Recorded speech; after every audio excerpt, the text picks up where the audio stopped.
I want to tell you about something that happened in my office back in 1997 that I still think about today.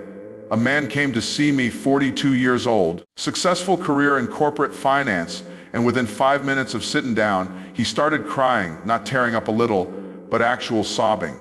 He'd been saving money religiously for 20 years, had over 350,000 in various savings accounts, certificates of deposit, and he just realized he was broke. Not broke in the traditional sense, but broke in the way that matters most. He had no path to the life he wanted, no way to retire with dignity, no ability to help his children, and most devastating of all, he'd wasted 2 decades doing exactly what society told him was the responsible thing to do. I've watched men lose millions in bad investments and maintain their composure.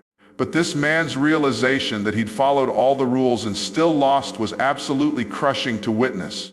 That conversation changed how I talked about capital deployment for the rest of my career, because saving money, the way most people practice it, is one of the most financially destructive habits you can develop.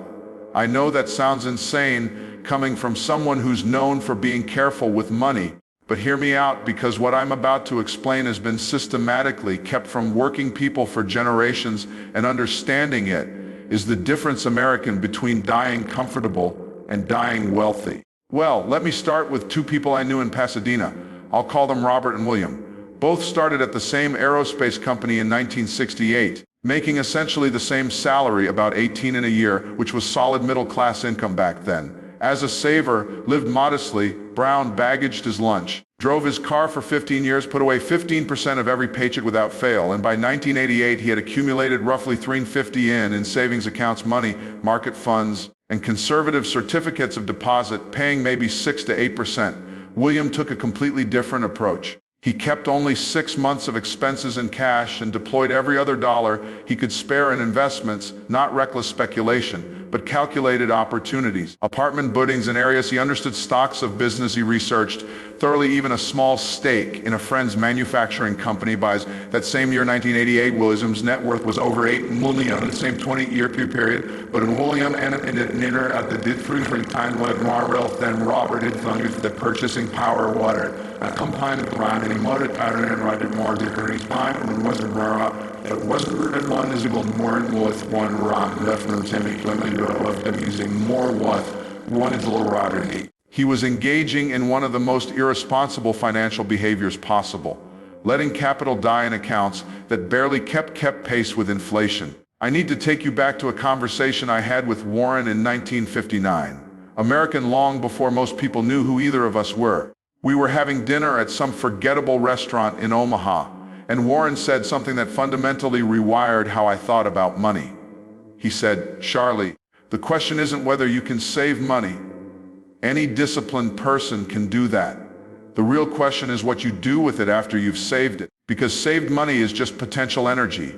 It pourves rich mindset on time, and money only becomes actual energy when you deploy it into productive assets." I'd been practicing law saving diligently, feeling proud of my growing savings account, and Warren's comment hit me like cold water. I realized I'd been confusing the act of saving with the act of building wealth.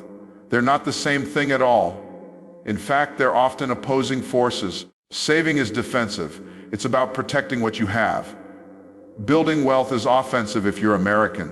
It's about deploying what you have to create more. Most people spend their entire lives playing defense, and you cannot win a game when you only play defense. The best you can do is not lose, which means you've already lost. Let me break down exactly why saving money, as it's traditionally practiced, keeps you broke. I mean this with mathematical precision, not as some motivational metaphor.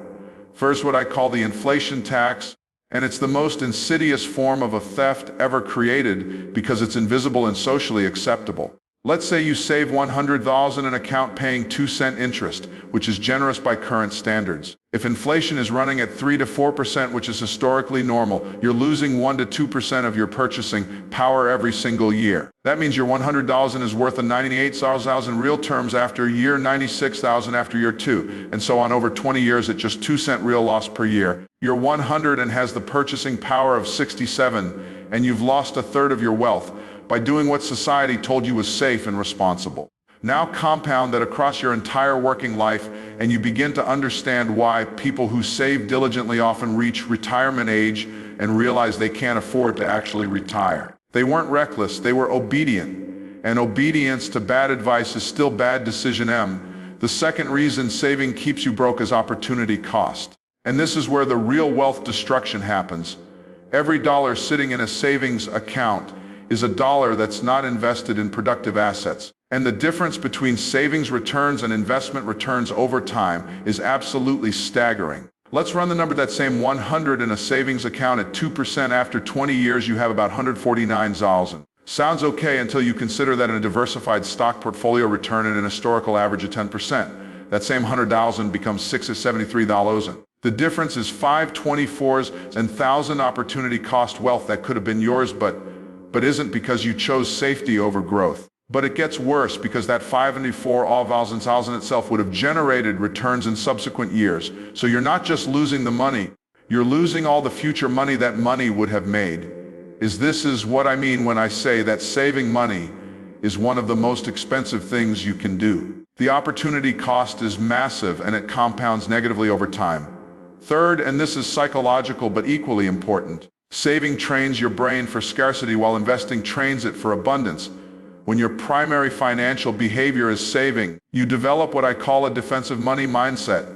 Your goal becomes not losing, protecting, defending, holding tight. This mindset makes you risk-averse in exactly the moments when you should be risk-tolerant. It makes you focus on what could go wrong rather than what could go right.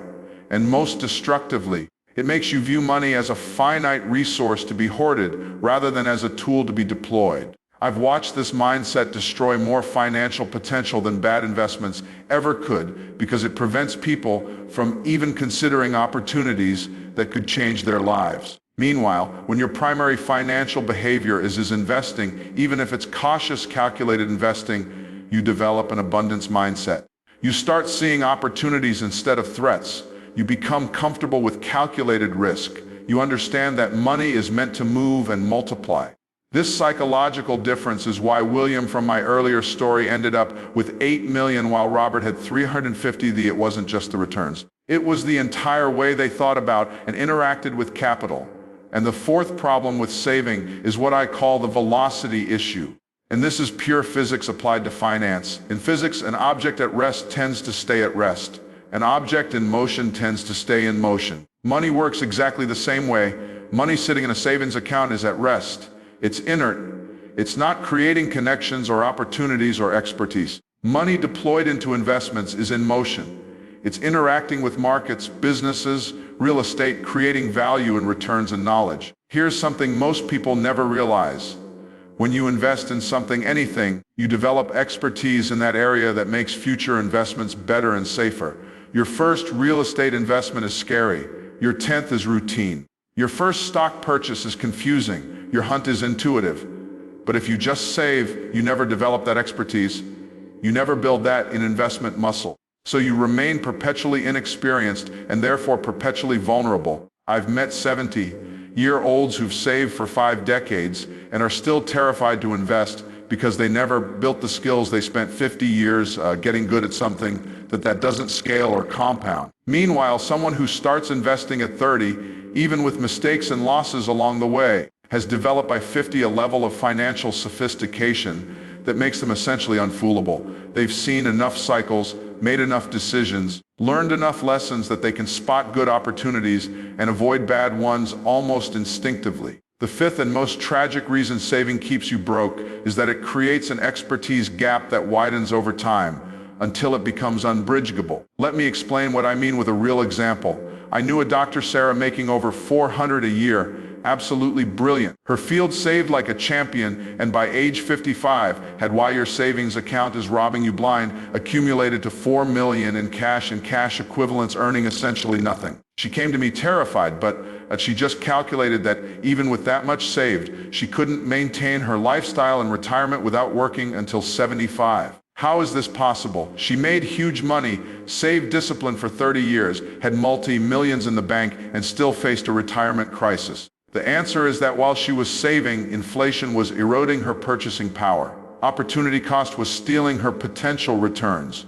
And most importantly, she never developed the expertise to deploy capital effectively. She was a complete beginner at investing at age 55 because she'd spent 3 decades avoiding it. Her peers who'd been investing since their 20s had 30 years of knowledge, pattern recognition, and confidence that Sarah didn't have. So even though she had more cash, they had more wealth and more capability to generate future wealth. She was cash-free, opportunity poor. And opportunity is what creates actual long-term security. Now, let me tell you what happened with Sarah, because it illustrates something crucial about the transition from saving to deploying. And she hired an advisor. Nothing wrong with that, and the advisor put her into a standard portfolio of stocks and bonds, 60-40 allocation, very conventional. She was terrified the entire time because she had zero foundation for understanding what she owned or why. No mental models for thinking about investments. No experience with market volatility, nothing. 6 months later, when the market dropped 12%, she pulled everything out, locked in her losses, and went back to cash. She destroyed hundreds of thousands of dollars of wealth because she panicked, and she panicked because she had no expertise. Compare that to someone who'd been investing since their 20s. They've lived through market drops. They understand they're normal. They know from experience that you don't sell in a panic. They might even get excited about buying opportunities. Same market event, completely different outcome based entirely on expertise level. This is what I mean when I say that saving keeps you broke. It's not just the lower returns. It's that it prevents you from developing the single most valuable financial skill there is. The ability to deploy capital effectively under varying conditions. Here's something, Warren, and I figured out early, that changed everything for us. The goal isn't to accumulate money. The goal is to accumulate capital allocation skill. Money is just paper or digital numbers. It has no inherent value.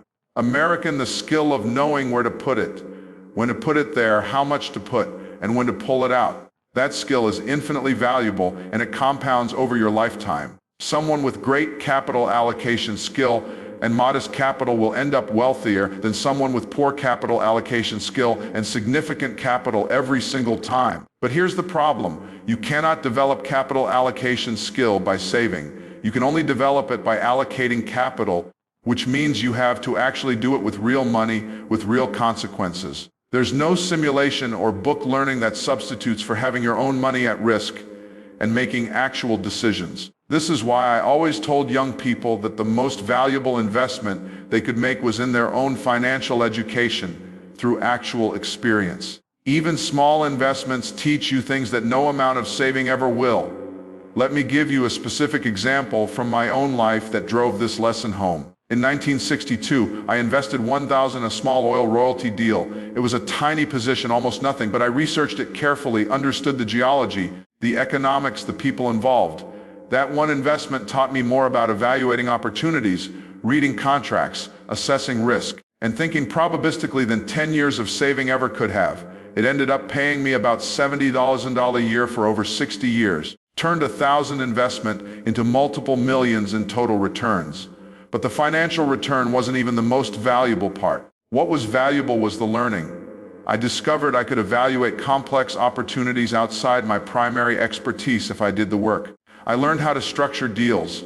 I built relationships with people in the oil business who became sources of future opportunities. I developed confidence that I could think independently and reach correct conclusions, even when they differed from conventional wisdom. None of that learning happens if that 100,000 sits in a savings account. Zero learning, zero growth, zero development of the skills that eventually made me wealthy. Now, let me address what I know some of you are thinking. Charlie, saving is safe. Investing is risky. Surely there's value in safety, especially for people who can't afford to lose money. This is where we need to completely reframe what risk actually means, because I'd argue that saving is far riskier than intelligent investing. You're just not thinking about the risks correctly. When you save, you have 100% risk of losing purchasing power to inflation, 100% a guaranteed opportunity cost, 100% guaranteed failure to develop investing expertise, and an extremely high probability of reaching retirement without sufficient assets. Those aren't hypothetical risks, they're certainties. Meanwhile, when you invest intelligently in a diversified portfolio of productive assets, yes, there's volatility, yes, there's uncertainty, but over any reasonable time horizon, the probability of loss approaches 0, while the probability of significant gain approaches 100%. The stock market has never failed to recover from any downturn in history. Quality real estate in growing areas has consistently appreciated value, so which is actually riskier? The guaranteed erosion of biblical truth about multiplying wealth saving or the temporary volatility of investing? I take temporary volatility over guaranteed erosion every single time, and so should you. Here's another critical point that gets missed in the saving versus investing discussion. The timeline question. Saving makes sense for short-term needs. Money you'll need in the next year or two should absolutely be in cash or cash equivalents because you can't afford the volatility, but money you won't need for 10, 20, 30 years. Keeping that in savings is financial malpractice. The longer your time horizon, the more investing dominates saving in terms of both returns and safety. Let me say that again because it's counterintuitive. Over long time periods, investing is actually safer than saving because the risk of inflation and opportunity cost outweighs the risk of market volatility. A properly diversified investment portfolio held for 30 years has essentially zero probability of underperforming savings. But savings have a 100% probability of underperforming investing. Yet most people act exactly backwards. They save for the long term and think they're being conservative when they're actually being maximally risky. I want to tell you about another person I knew. I'll call him James, who figured this out earlier than most, and it changed his entire trajectory. James was a teacher, not a high-income profession. Started at about $32,000 a year in the late 70s. But James understood something that Robert the Saver never did. That wealth isn't built by how much you make. It's built by how effectively you deploy what you make. From his very first paycheck, James kept 3 months of expenses and savings and invested everything else. He started with a single rental property, small house he bought for $38,000 with a 20% down payment. He was terrified, thought he was being reckless, but he'd done the math and knew it could work. That first property cash flowed about $100 a month after all expenses. Not life-changing money, but it taught in the rental business. 2 years later, he bought another property, then another. Then he started buying small apartment buildings. By the time James retired at 65, he owned 17 properties worth over $11 million, generating about $48,000 a month in net rental income, starting salary of $32,000 in a year, career peak of maybe $70,000, but retired with passive income over $500,000 annually. How he deployed rather than saved. He developed expertise rather than hoarding cash. He understood that money sitting still is money dying slowly. The contrast between James and Robert, both real people I knew, both started with modest incomes, both disciplined with money, but one ended wealthy and one ended comfortable at best. That contrast teaches us everything we need to know about the difference between saving and deploying. Robert felt smart every time he made a deposit into his savings account. He felt like he was winning, being responsible, doing the right thing. James felt scared with every property purchase. American felt like he was risking too much. Constantly questioned whether he should just save like everyone else. But 30 years later, Robert had security while James had freedom. Robert could survive. James could thrive. Robert had to watch every dollar in retirement. James never had to think about money again. The irony is that Robert felt safe the entire journey and ended up vulnerable, while James felt vulnerable the entire journey and ended up safe. This is the fundamental paradox of wealth building that most people never grasp. The path that feels safe is dangerous, and the path that feels dangerous is safe, assuming you're intelligent and calculated about it. Let me now get into the practical framework for transitioning from being a saver to being a deployer, because I know that intellectually you might understand everything I've said, but emotionally it feels impossible to actually do it. The psychological barriers are real, and they need to be addressed systematically. First barrier is fear of loss, and this is the big one. People who spent years accumulating savings feel physical pain at the thought of investing and potentially losing it. The solution isn't to eliminate the fear. It's to reframe what loss actually means. When you keep $100,000 in a savings account and inflation runs at 3%, you've lost $3,000 of purchasing power that year. That's an actual loss. It's just invisible, so you don't feel it. When you invest at $100,000 and the market drops 10% temporarily, you see a loss of $10,000 on paper and panic. Even though it's not a real loss unless you sell, and historically the market has always recovered. So we have visible temporary losses that cause panic versus invisible permanent losses that go unnoticed. The solution is to make the invisible losses visible. Actually calculate how much purchasing power you're losing to inflation every year. Write it down. Look at it regularly and compare it to the temporary volatility of invested capital. When you do this exercise, honestly, investing becomes less scary because you realize you're already losing money with the supposedly safe approach. Second barrier is complexity. People avoid investing because it feels complicated and they don't want to make mistakes. This is legitimate, but the solution isn't to avoid investing. It's to start simple and build complexity over time. Your first investment should not be researching individual stocks or buying apartment buildings. It should be a simple, low-cost index fund that tracks the entire stock market. You're essentially buying a tiny piece of every major company in America or the world.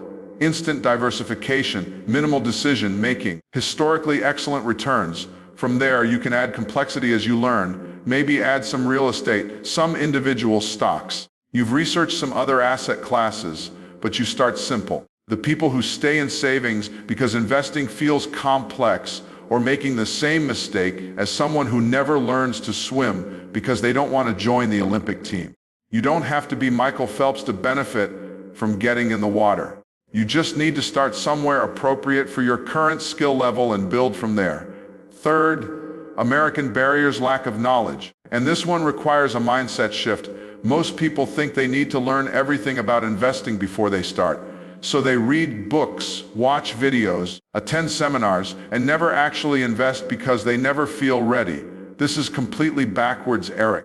And the most effective learning happens when you have skin in the game, when it's your money at risk, when you're emotionally invested in the outcome. I learned more in my first year of actual investing than I could have learned in 10 years of theoretical study. So, the framework is to start with small amounts you can afford to lose. Invest them in relatively safe, diversified vehicles and learn by doing. Your first investments will probably be mediocre. That's fine. You're paying tuition at the University of Capital Allocation. American. It's the best education you'll ever receive. As you learn and gain confidence, you increase the amounts and sophistication. But you never delay starting while you wait to feel ready, because ready is something you become through action, not through preparation. Fourth barrier: American social pressure and comparison. And this one destroys more wealth than people realize. When you save aggressively, people praise you, call you responsible, hold you up as an example. When you invest aggressively, especially when you're younger, people question you, call you risky American, tell you to be more careful. The social feedback creates enormous pressure to conform to saving behavior, even when it's financially suboptimal. The solution is to carefully choose whose opinions you value and whose you ignore. If someone has achieved the financial outcomes you want, weight their advice heavily. If someone hasn't acknowledged their good intentions and ignore their advice, most the mistake nobody talks about: the people telling you to save rather than invest for themselves, financially mediocre. They're sharing the conventional wisdom that kept them mediocre. And if you follow that advice, you'll get their results. This sounds harsh, but it's true. You cannot take wealth be building advice from people who haven't built wealth any more than you take fitness advice from someone who's obese, or relationship advice from someone who's been divorced 4 times. Let me give you a specific example of how I'd approach this transition if I were starting today at different ages and income levels, because the approach varies significantly based on where you are in life. If you're in your 20s or early 30s with relatively low income, let's say $40,000 to $60,000 a year, the framework is simple. Keep 1 month of expenses in cash. Put 6% into whatever retirement account gets you an employer match, because that's free money, and deploy every other dollar you can to learning investments at this age and income level. The money itself almost doesn't matter. What matters is developing expertise. Buy a small amount of a stock you've researched thoroughly, not because you'll get rich from it, because you'll learn how to research companies, how to read financial statements, how markets work, how your emotions respond to volatility. Save up and buy the cheapest property you can find that makes financial sense as a rental. Not because you'll build a real estate empire immediately, but because you'll learn how real estate works, how to evaluate deals, how to manage tenants and maintenance. You're investing in yourself and your education more than you're investing for returns, though the returns will come. By the time you're 40, you'll have 15 to 20 years of experience, the pattern recognition and confidence that people who spent those years saving simply don't have. If you're in your mid-30s to mid-40s with moderate to go to 80 to 150 in a year, the framework shifts slightly. Keep 3 to 6 months of expenses in cash. That's your emergency fund, and it should be genuinely safe. Put enough into retirement accounts to maximize tax advantages, but once that's done, you're at a critical decision point. Most people at this stage keep accumulating cash because it feels safe, and they're afraid of making mistakes with larger amounts. At this stage, you should be deploying aggressively into diversified encompassing assets, a good mix of stock index funds, maybe some real estate if you have the expertise or willingness to develop it, potentially some small business investments if you have relevant knowledge. The key is that you're not just accumulating assets, you're building cash flow. Every dollar of passive income you create is a dollar less you need from your job, which means you're buying freedom incrementally. Someone making $100,000 a year who builds up $2,000 in passive income has effectively given themselves a 20% raise and 20% more flexibility. They can take a lower stress job, work fewer hours, pursue passion projects, take bigger career risks because they have that base income supporting them. This compounds over time until you reach the magical point where passive income exceeds expenses and you're financially free regardless of whether you work. If you're in your late 40s to 50s with higher income but limited investing experience, this is the danger zone because you have significant capital but limited time to recover from mistakes and limited experience to avoid those mistakes. This is the demographic where I see the most financial destruction. People who save diligently for decades, have multiple hundreds of thousands or even millions in cash, and are terrified to do anything with it because they're not sure what to do and can't afford to lose it. If this is you, the framework requires more caution, but still requires action. First, accept that you're going to need help. Hire a family fiduciary financial advisor who has a legal obligation to act in your best interest, not someone who makes commissions on selling you products. Second, divide your capital into trenches, maybe keep 1 year of expenses in cash. Put the majority into a diversified portfolio of low-cost index funds across stocks and bonds appropriate for your risk tolerance and timeline. Allocate maybe 10 to 20% to learning investments where you research and choose specific opportunities to build expertise. The goal is to immediately stop the erosion of your capital from inflation, while simultaneously beginning your education and capital deployment. Yes, you're starting late, but starting late is infinitely better than never starting. I've seen people in their 60s make this transition successfully. American. It just requires humility to admit you're a beginner and discipline to follow up solid plan. One specific strategy I've seen work well for high-income professionals who are late to investing is what I call the cash flow conversion plan. Let's say you're a doctor, lawyer, consultant, or executive making $250,000 a year. You have $800,000 in savings and you're 50 years old with limited investing experience. Instead of trying to become a stock-picking genius overnight, you focus exclusively on converting that saved capital into stable cash flow through the most boring possible investments. You put $1,000 in a diversified portfolio of dividend-paying stock funds, bond funds yielding maybe 4 to 5%. That's $20 to $20,000 a year in income. You take $200,000 and buy a small rental property in a solid area with positive cash flow. Maybe that generates another $8 to $12,000 a year. You keep $100,000 in true emergency cash. Now you convert a dead capital into about $30,000 to $37,000 of passive annual income without taking crazy risks or needing to become an investment expert. That passive income is about 15% of your current salary, which means you've bought yourself significant flexibility. More importantly, you're now learning 2 asset classes, stocks and real estate, building expertise that will serve you for decades. In 10 years, when you're 60, that passive income has likely grown to $50,000 or $60,000 due to appreciation and dividend growth, and you have 10 years of experience, making you much more capable of managing your retirement capital effectively. Now, let me address something that trips people up constantly. The question of how much to keep in savings versus how much to deploy. There's no single answer because it depends on your specific situation. But I can give you a framework. Emergency funds should be 3 to 6 months of essential expenses, not total expenses. You lose your job. You're cutting the gym membership, the streaming services, the dining out. So calculate what you actually need to survive. Multiply by 3 to 6 months. That's your emergency fund. Beyond that, money should be deployed. But here's the nuance. Deployed doesn't mean all in stocks or all in real estate. It means intentionally allocated to productive assets, which could include bonds, dividends, stocks, real estate, business investments, even certain commodities or alternative investments if you have the expertise. The key word is intention. You've thought about why that money is in that asset, what purpose it serves in your portfolio, what returns you expect, what risks you're taking. This is completely different from money sitting in savings by default because you haven't decided what else to do with it. One mistake I see constantly is people who've read just enough to be dangerous. They understand that saving is suboptimal, so they take all their savings and dump it into whatever investment is currently popular without understanding it. In the late 90s, it was tech stocks. In the mid-2000s, it was real estate. In recent years, it's been how to break free. Starting today, cryptocurrencies. They go from one extreme of never investing to another extreme of reckless, concentrated bets.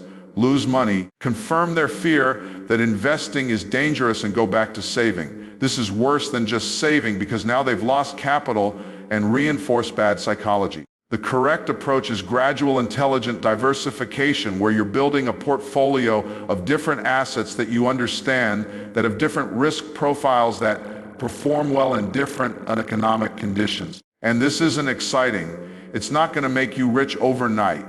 I'm American, but it's going to methodically build wealth while managing risk. And that's the only approach that works over decades. Let me tell you about one more person that illustrates the long-term compound effect of deploying versus saving. I knew a couple. I'll call them David and Linda. Both teachers, combined income that peaked around 110,000. In today's money, never made big money. They started investing in their late 20s, early economy 70s, just stock index funds, and when they retired, they weren't underneath nothing sophisticated. When I learned that per retirement worth, and approximately studies around 2010, and about 2 equal neighbors, lower generators, ours, or says they're generating maybe 16 to 32 now returns a year, even in there is now in corner to Rick out and into back compound.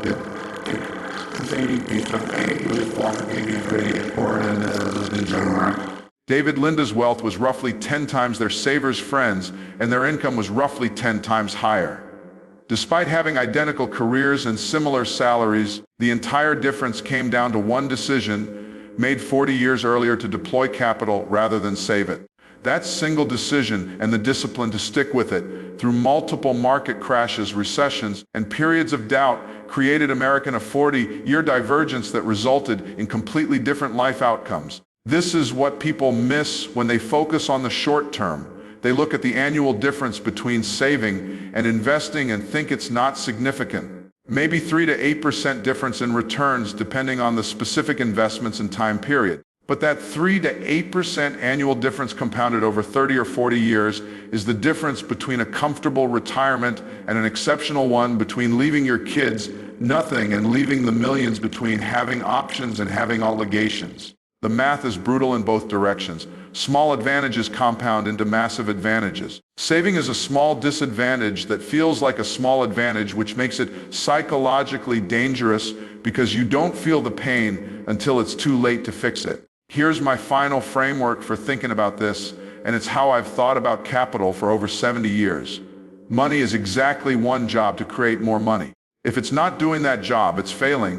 It's savings accounts, checking accounts, cash under your mattress. None of that is money doing its job. That's money on vacation, money retired prematurely, money that's been benched from the game. The only money that's doing its job is money that's deployed into productive assets, businesses, real estate, stocks, bonds, anything that generates a return above inflation. So when you have money sitting in savings beyond your emergency fund, you have money that's failing at its only job, and you're the manager responsible for that failure.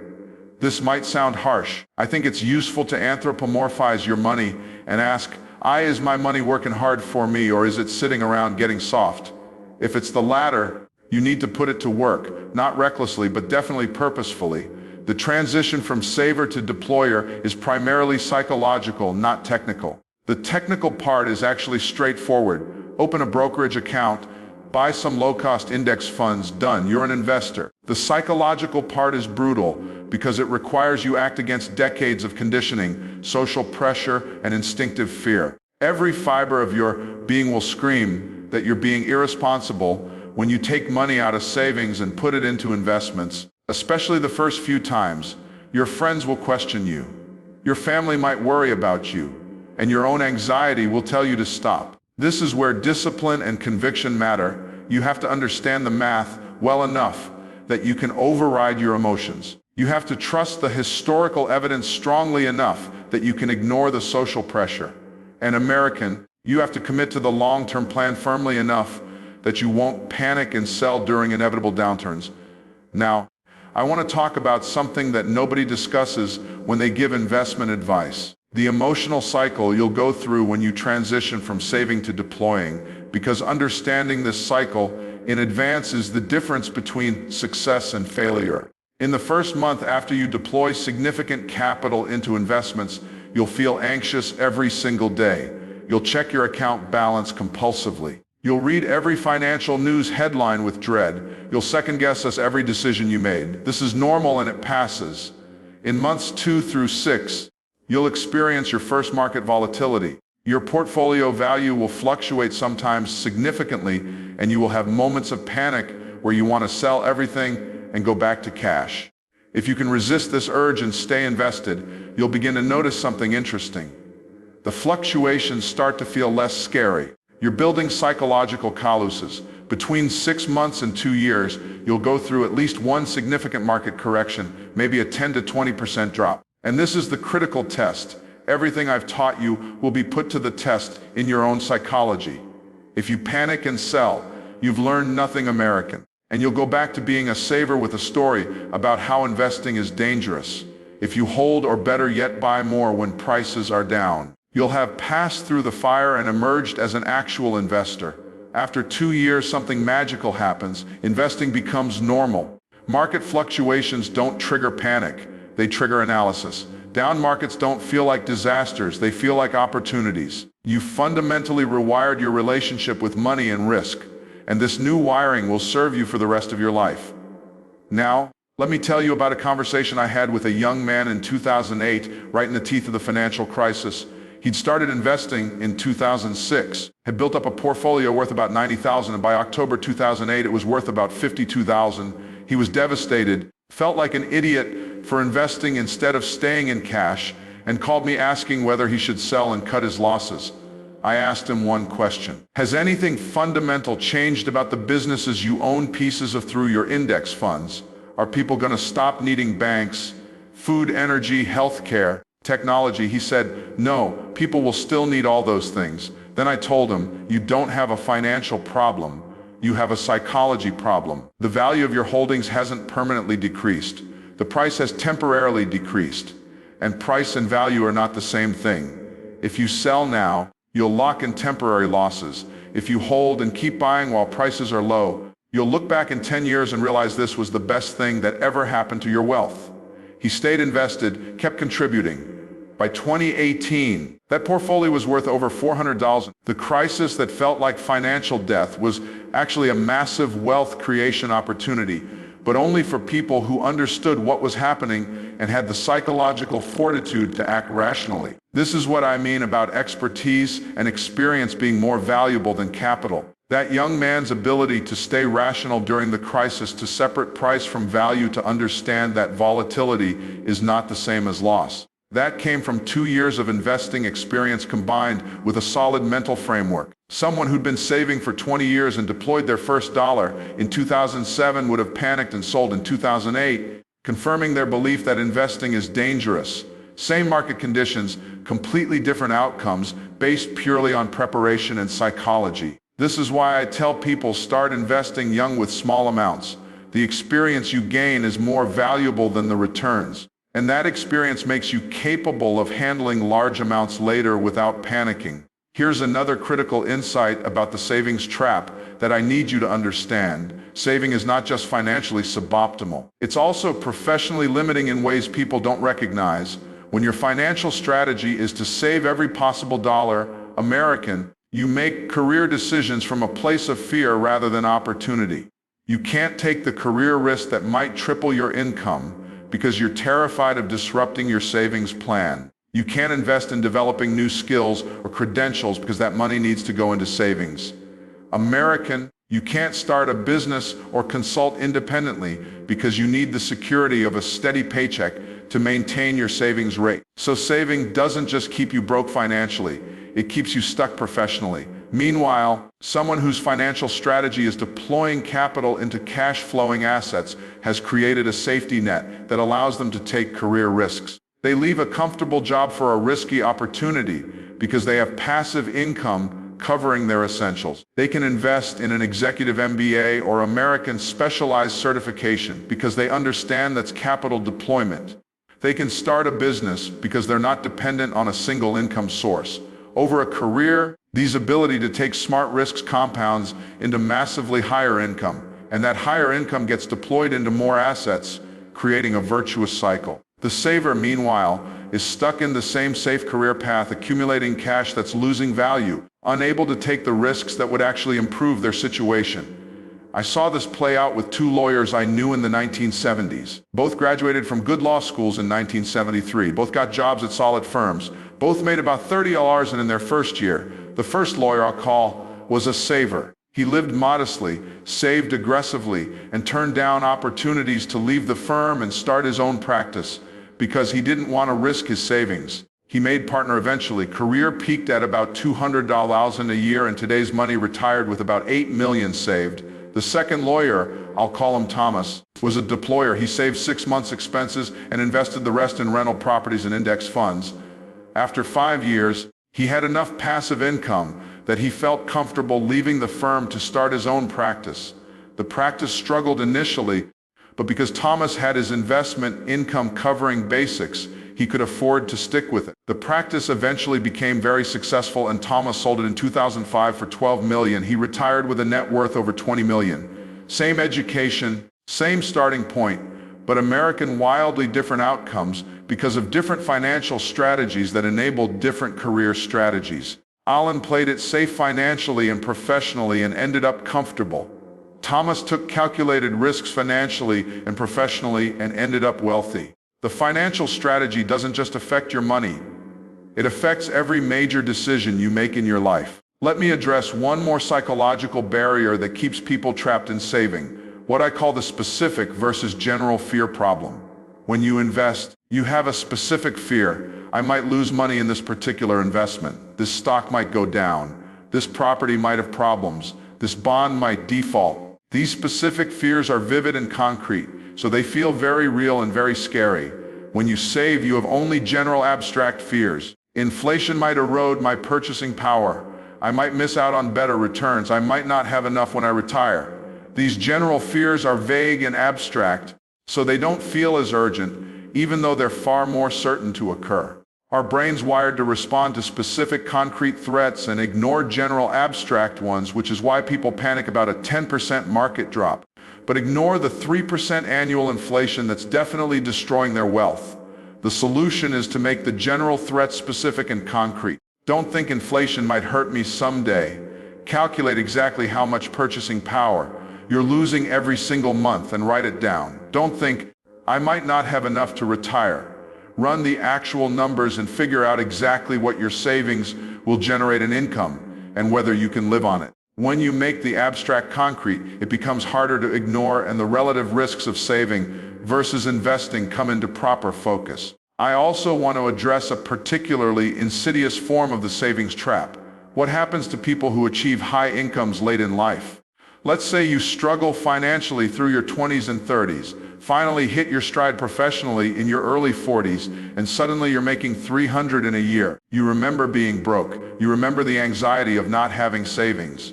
So now that you have income, you save aggressively, telling yourself you're making up for lost time. 5 years later, you have $7 or $50,000 in savings, and you feel secure for the first time in your life. But here's the problem. You're 48 years old. You have maybe 17 years until you want to retire. and $750,000 even if it doesn't lose value to inflation, which it will, is not enough to maintain a lifestyle supported by $300,000 in income. You needed to be deploying that capital aggressively from day one of your high income years. But because of your previous financial trauma, you're doing the psychologically comforting thing instead of the financially optimal thing. I've seen this pattern destroy the retirement plans of dozens of high-earning professionals, doctors, lawyers, executives who got wealthy late and then made the catastrophic mistake of saving instead of deploying during their peak earning years. If you're in this situation, you need to understand that your window's short. You don't have 40 years for compound growth to work its magic. You have maybe 10 to 20 years American, which means you need higher returns through intelligent deployment, not safety through saving. Here's a specific tactical approach for this situation. If you're in your late 40s or 50s making high income and have significant cash saved, you need to deploy 70 to 80% of it immediately into a diversified portfolio tilted toward growth. I know that's scary, but the mathematics are unforgiving. 20% in cash, conservative bonds for true emergencies, 8% a mix of stock index funds, real estate investment trusts, maybe some individual opportunities you've researched thoroughly. Then with your ongoing high income, you're saving maybe 3 months of expenses and deploying everything else monthly into the same portfolio.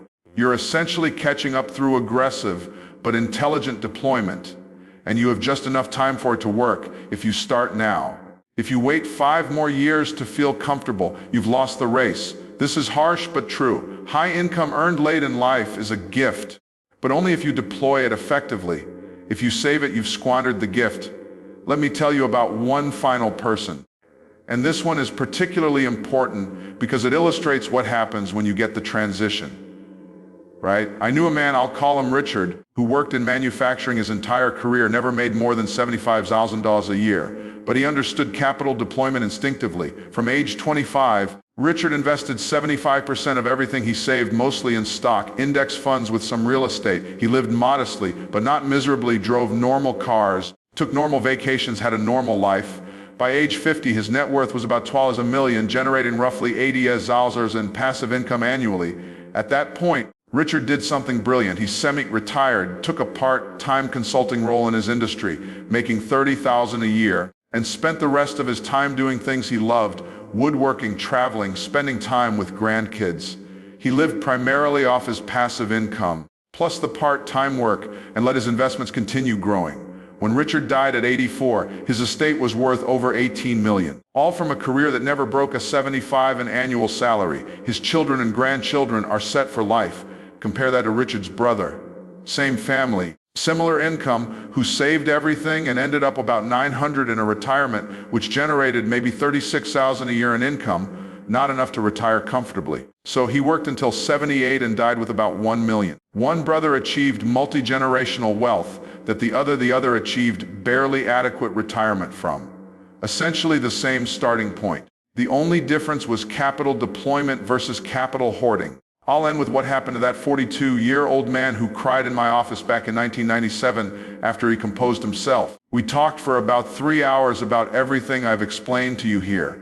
He was skeptical, terrified, but also desperate enough to try something different. He kept 6 months of expenses in cash and deployed the rest into a diversified portfolio, mostly index funds with a small allocation to rental real estate, once he learned enough to do it intelligently. The first year was psychologically brutal for him. The market went up and down. American, he panicked multiple times, called me questioning whether he should sell and go back to cash. I convinced him to stay the course. 26 years later, that $350,000 that he had saved has grown to over $8 million, and he's been retired for 7 years, living comfortably on the passive income it generates. His friends who stuck with the saving approach mostly have between $600,000 and $122 million, which sounds like a lot until you realize it's not enough to generate the income they need to maintain their lifestyle without depleting principles. Same starting point, dramatically different outcomes, based entirely on one decision to stop saving and start deploying. He called me last year, he's 68 now, and he said, "Charlie, I still remember that day I cried in your office. I was mourning 20 years I'd wasted. That conversation changed the next 26 years of my life. I only wish I'd understood this earlier."